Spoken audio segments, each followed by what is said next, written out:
the world is so scarred from religion, you know. Certain songs, refer to, I mean, in the song titles, to maybe death, the Undertaker and R.I.P. Burnface. Is it something that you deal with, or?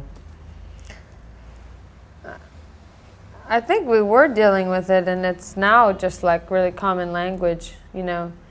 Death is such a common occurrence, really, in human life. Like within your lifetime, it starts to become more and more familiar. And You mean when you get older? Yeah, I don't mean older like, you know, elderly, but you know, it starts maybe with your grandparents if it doesn't already happen with a friend or something, and then as you go, it just becomes more and more natural. And I think the Western culture is really uncomfortable with death, you know, and doesn't necessarily doesn't really talk about it or create an environment where you can celebrate or relate on a more spiritual level to death. And we also you know, spend a lot of time in nature, and it reminds you in witnessing the fertilization process in nature. It really reminds you of how natural it is. So you're not really, like you were saying, afraid to die. So for you, it's just maybe transforming into another. Definitely.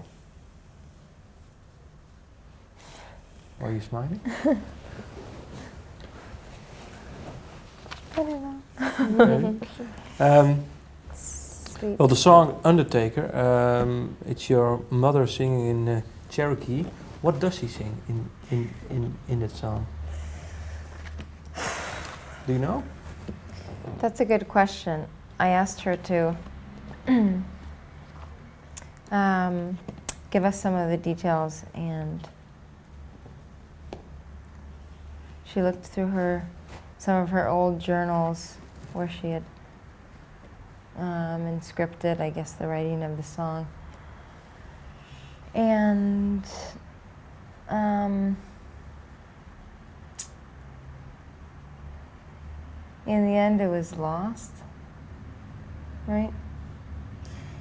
Yeah. Or did she end up finding it? Not that I know of. It's kind of a wild card. Like when you pick like in tarot, there's like a couple wild cards, you know. So we just put it there, like allowing that to remain mysterious. Is it her own song, or is it something? No, it's traditional like Cherokee it's a song? traditional song, good, and we haven't actually done a lot of work to figure out what it is. The song is her own song, and the words she had found from traditional poetry. It's something that you say, well, the Cherokee way of living and religion. Is it something that you, that you're familiar with? Is it something that you know of, or is it something that you feel within you, but you don't actually know how to pinpoint it? We grew up learning some Cherokee traditions and hanging around reservations and stuff. But I think finally our relationship to that culture is based on intuition, and I think a lot of our peers even who don't, you know, it's not really about bloodlines or anything.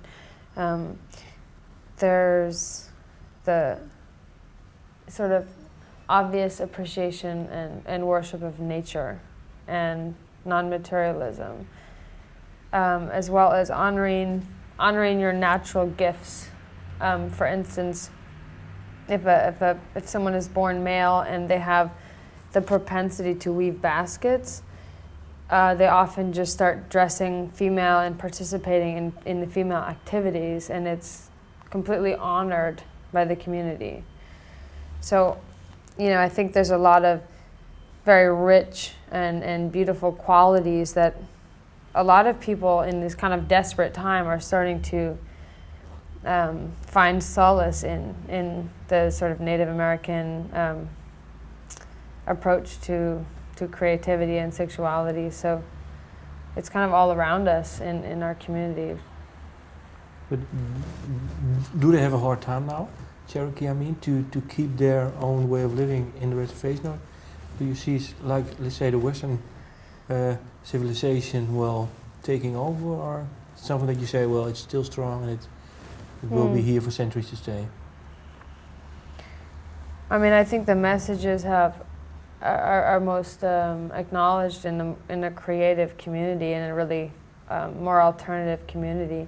On a mainstream level, you know, it's similar to the indigenous people in a lot of the world. It's kind of a sad story, really, the results of just you know, colonialism kind of everywhere. There's all this beauty to acknowledge in what they represent, but they also represent like a very sad part of humanity. Do you think, well, they will survive, or what is your own opinion? I mean, I don't think any of us are going to survive on a, you know, human material level at this point, and it's like way beyond that, and it's I think we look just to the messages, you know, at this point. So what did you say? You look to the messages, the meaning, not so much the living.